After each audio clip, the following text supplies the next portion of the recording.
Какие невероятные самолеты стоят на вооружении ВВС Соединенных Штатов Америки? А что такого нового они разработали, что даже Китай напрягся? Я собрал для вас настоящее крылатое безумие, способное превратить весь мир в труху. И да, большинство из этих самолетов попросту невозможно сбить, но самое интересное будет в конце. Lockheed Martin F-22 Raptor.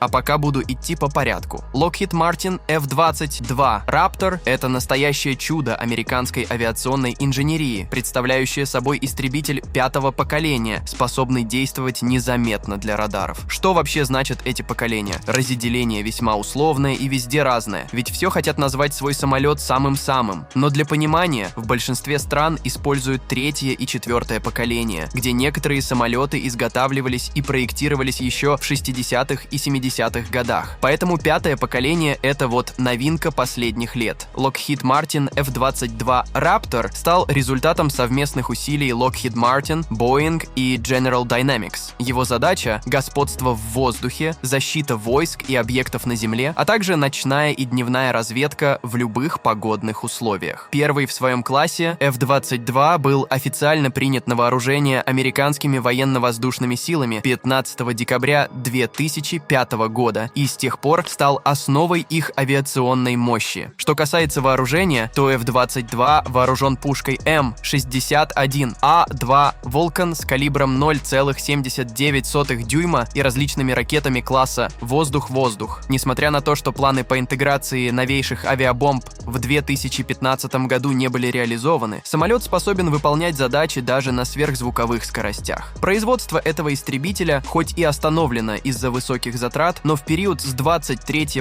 октября 2002 по 2 мая 2012 было построено 187 серийных машин. Отмечу, что самые важные элементы, такие как кромки крыльев, изготовлены вообще из радиопоглощающих материалов, он фактически невидим для радаров. Именно поэтому этот самолет обходится в более чем $100 миллионов за штуку. Представляете? F-35 Lightning II. Но идем дальше. Буду плавно повышать градус. F-35 Lightning II — это американский многоцелевой истребитель 5-го поколения, ставший символом военно-технической мощи Соединенных Штатов Америки и их союзников. Этот самолет разрабатывался как универсальное средство для выполнения широкого спектра боевых задач, от воздушного боя до ударов по наземным целям и разведывательных операций. Главной особенностью F-35 является его стелс-технология, позволяющая значительно снизить заметность самолета для радаров. Форма корпуса, специальные покрытия и укладка вооружений во внутренние отсеки способствуют минимизации радиолокационного отражения. На вооружении F-35 находятся ракеты «Воздух-воздух» для обеспечения самообороны и борьбы за воздушное превосходство, такие как AIM-120 AMRAAM и AIM-9X Sidewinder. Кроме того, самолет может нести различные варианты высокоточного вооружения «Воздух-поверхность», включая управляемые бомбы JDAM и ракеты типа AGM-100-58 JASSM для поражения наземных и морских целей на значительных расстояниях. Уникальной особенностью F-35B является его способность к короткому взлету и вертикальной посадке, что позволяет использовать его в условиях ограниченных пространств, например, на небольших военных кораблях или в плохо подготовленных аэродромах. Проект F-35, несмотря на свои технологические успехи, столкнулся с множеством проблем в процессе разработки, включая перерасход бюджета и задержки сроков. Тем не менее, он остается одним из самых амбициозных проектов в истории военной авиации, обещая радикально изменить представление о боевом применении истребителей. Истребители F-35 уже находятся на вооружении нескольких стран, включая Соединенные Штаты Америки, Великобританию, Израиль, и они активно используются в учениях и боевых операциях, демонстрируя высокую эффективность и многофункциональность. Истребитель F-15EX Eagle Dry. Процессы развития тактической авиации военно-воздушных сил Соединенных Штатов Америки действительно приводят к удивительным результатам. На фоне существования двух мощных истребителей 5-го поколения и планов на создание совершенно новой машины, Пентагон все же решил закупить значительное количество модернизированных F-15X Eagle Dry, которые формально относятся к 4-му поколению. Почему? Эти самолеты, хоть и представляют предыдущее поколение, задуманы как долгосрочный элемент в стратегии воздушного превосходства превосходства. Вооружение военно-воздушных сил Соединенных Штатов Америки сейчас довольно разнообразно, от старых моделей, собранных на рубеже 70-х и 80-х, до последних модификаций, поставленных в 2024 году. И да, про них я расскажу чуть позже. В 2018 году Boeing предложила проект глубокой модернизации F-15X, который был в итоге одобрен военно-воздушными силами Соединенных Штатов Америки, начавшими полноценное строительство и разработку. Новая версия старого самолета, получившая название F-15AX и затем переименованная в Eagle 2, предполагает не только сохранение проверенных технологий, но и их существенное улучшение. Рамочный контракт между Пентагоном и Boeing подразумевает поставки до 2030 года на сумму в $22,9 миллиарда.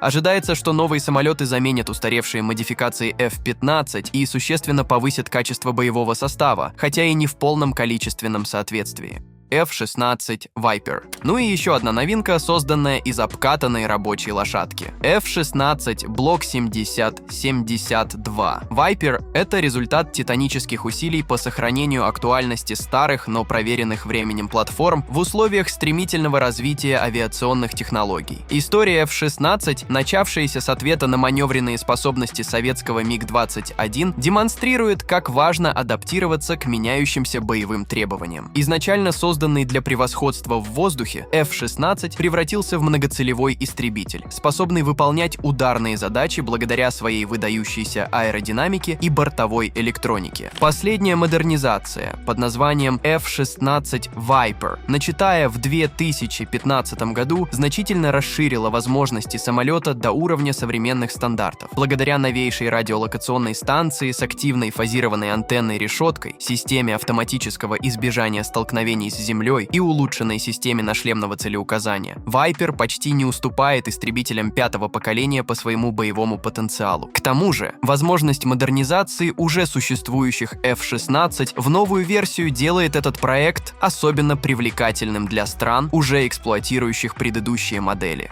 F-21. А вот из недавно представленного Lockheed Martin представила свой новейший истребитель F-21 на выставке Aero India. F-21 по сути является полностью переработанной модификацией знаменитого F-16V Block, но с уникальными особенностями, адаптированными под специфические требования сухого климата. Это позволило США не только обновить свой парк самолетов, но и заключить выгодный контракт на поставку их в Индию. Это первый случай, когда модель F-16 получила отдельный индекс, что отражает стремление Lockheed Martin подчеркнуть новизну и преимущество этого истребителя перед другими версиями. Основные характеристики F-21 включают усовершенствованное радиоэлектронное оборудование. Также предусмотрена модернизация оружейных систем, что позволяет истребителю нести современные типы вооружения, включая различные типы ракет и управляемые бомбы. США даже запланировали открыть производство этих самолетов в Индии при сотрудничестве с местным партнером Tata Advanced Systems, укрепив свои взаимоотношения с этой страной. Кстати, а слышали, как в США самолет упал прямо на автомобиле? Интересно, водителям что-то компенсировали? И что вообще делать, если вы попали в ДТП в США? Куда обращаться за помощью, чтобы не обманули? Где найти грамотного юриста? Как получить компенсацию, если у вас нет страховки? Компания ДТП Америка помогла получить компенсации на 21 миллион для своих клиентов. Здесь вам точно ответят на все интересующие вас вопросы. Ссылка в описании.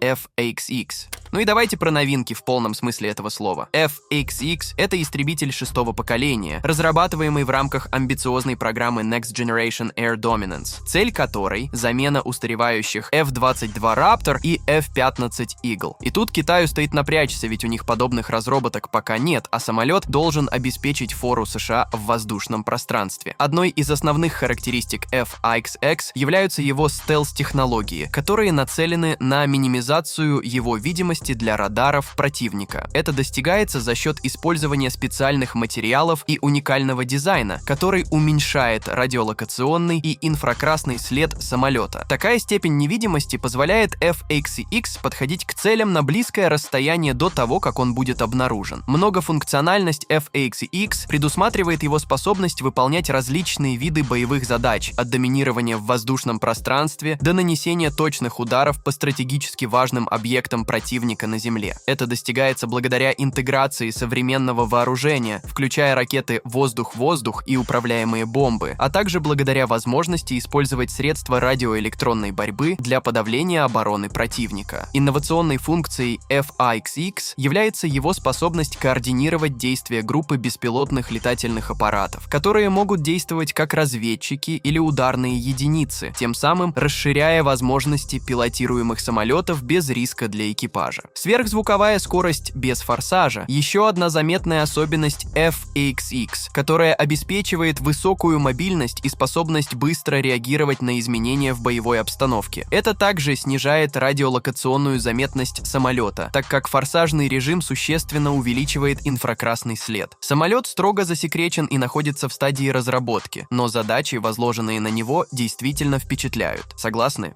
XB-70 Valkyrie. Ну и давайте расскажу про один из самых амбициозных проектов Соединенных Штатов Америки, который сейчас стараются возродить. В период 1950-1960-х годов в Соединенных Штатах Америки активно разрабатывалась сверхзвуковая авиация, включая как успешные проекты, например, разведчика Lockheed SR-71 Blackbird, так и менее удачные, как стратегический бомбардировщик North American XB-70 Valkyrie. Valkyrie, опережавшая свое время, оказалась невостребованной из-за переориентации на ракетное вооружение. Стратегический бомбардировщик, разрабатываемый для выполнения полетов на высоте до 21 тысячи метров со скоростью 3 Маха и дальностью 11 тысяч километров, должен был заменить Boeing B-52 Stratofortress. Однако появление в Советском Союзе ракетных комплексов класса «Земля-воздух» и сбитие самолета У-2 подтвердили уязвимость высотных бомбардировщиков, заставив американских военных пересмотреть концепцию и уделить внимание разработке сверхмаловысотного полета. При этом программе XB-70 также нанесли удар бюджетные сокращения и переход на межконтинентальные баллистические ракеты, предпочтительные за счет своей стоимости и эффективности. Проект Valkyrie был свернут и ограничен лишь созданием 2 экспериментальных машин, не получивших военного применения, но оставшихся важными для аэродинамических исследований. Экспериментальные полеты XB-70 дали важные знания по высокоскоростной аэродинамике и использованию новых материалов, которые впоследствии применили в других проектах. На текущий момент Соединенные Штаты Америки опять пытаются возродить Валькирию, но вся информация под грифом «секретно».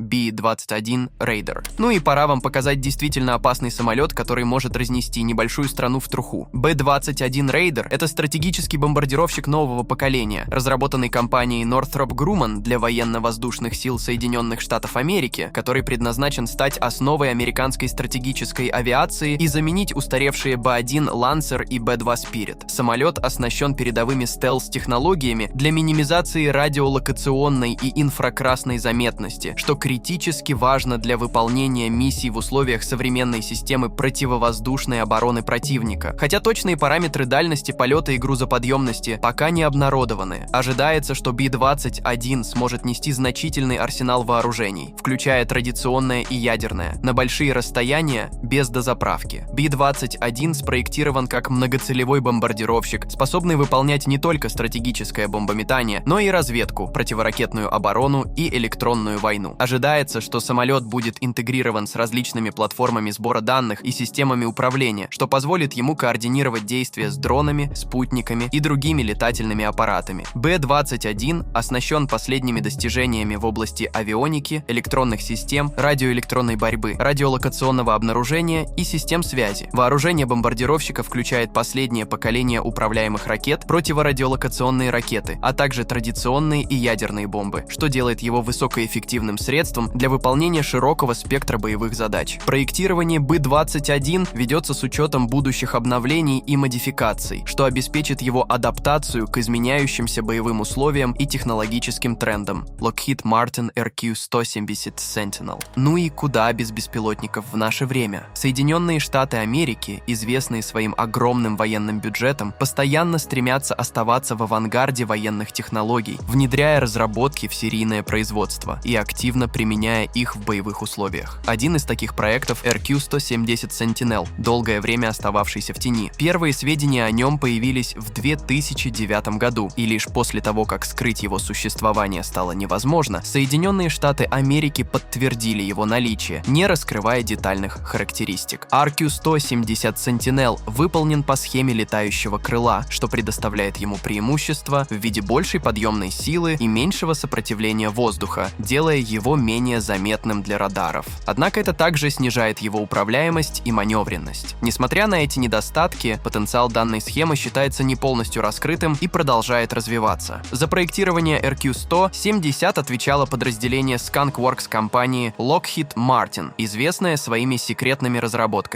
Перехваченный экземпляр беспилотника раскрыл некоторые его характеристики. Длина составляет 4,5 метра, размах крыла 19,99 метра, а высота 1,8 метра. Он оснащен турбовентиляторным двигателем General Electric TF-34, что подчеркивает его высокие эксплуатационные качества. Сервисный потолок этого беспилотного летательного аппарата достигает 15 тысяч метров, что для беспилотных аппаратов является значительной высотой. Несмотря на ограниченную доступность информации о его электронном оснащении, ясно, что RQ-170 играет ключевую роль в разведывательных операциях Соединенных Штатов Америки, демонстрируя передовые технологии малозаметности и авиационные возможности. А какой самолет удивил вас больше всего? Пишите в комментариях. И да, буду очень признателен за ваш лайк и подписку. Спасибо за просмотр, друзья!